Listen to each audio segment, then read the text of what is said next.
Comment arrêter de douter? Alors je sais, on déteste tous cette phase de notre vie où on est en plein doute, où on ne sait pas ce qui se passe, où on a l'impression voilà, de stagner parce que on n'ose pas avancer, mais on n'ose pas non plus reculer.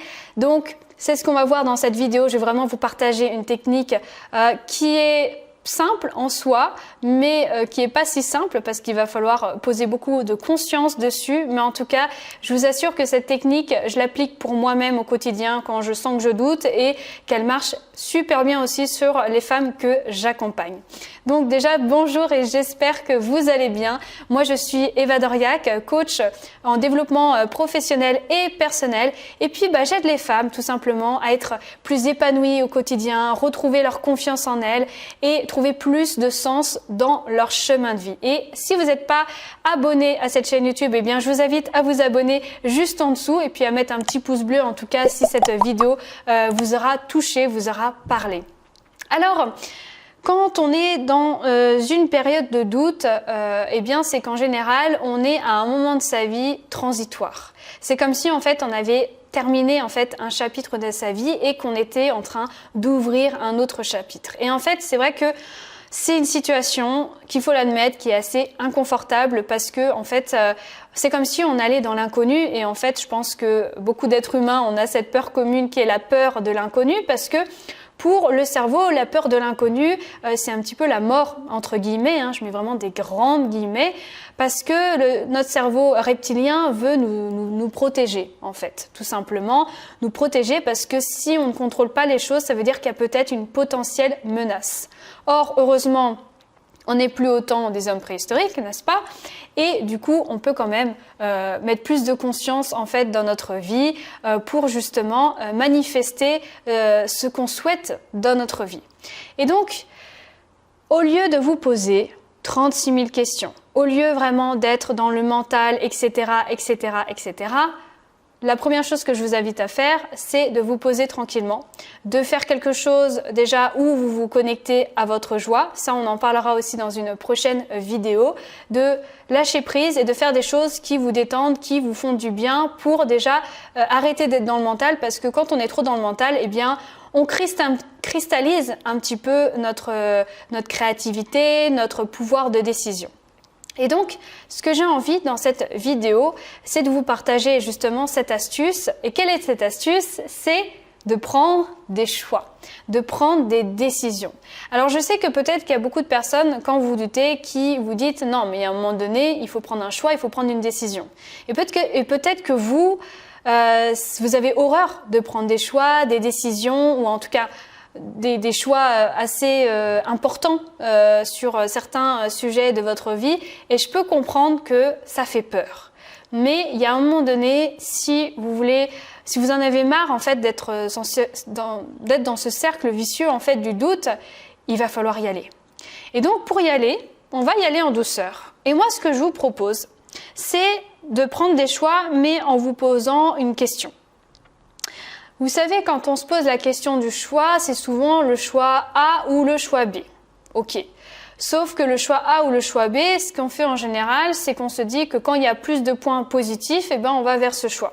Sauf que ce qu'on oublie, c'est que dans un choix A ou dans un choix B, il y a aussi des inconvénients. Et moi, je m'attarde plus sur les inconvénients que sur les avantages. Parce que dans les inconvénients, vous pouvez avoir dans le choix A beaucoup d'inconvénients et dans le choix B, un seul inconvénient. Sauf que dans le choix B, un seul inconvénient que vous avez peut le remporter sur tous les autres inconvénients du choix A parce que cet inconvénient-là, il est vraiment, vraiment dur, vraiment inconfortable. Donc, moi, ce que j'aime me dire, c'est ok, est-ce que je suis d'accord avec cet inconvénient dans ce choix? Si je suis d'accord avec cet inconvénient, eh ben, ça veut dire que je peux prendre ce choix. Si je suis pas d'accord avec cet inconvénient-là, c'est que c'est pas le choix que je dois prendre. Je vais vous donner un exemple. Ma relation de couple ne va pas bien. J'ai envie de quitter mon conjoint parce que je sens que je suis plus épanouie. Les inconvénients du choix A, par exemple, qui serait de trouver des solutions avec lui, les inconvénients, c'est que ça va mettre du temps, c'est que ça va demander du courage, c'est que ça va demander beaucoup d'efforts.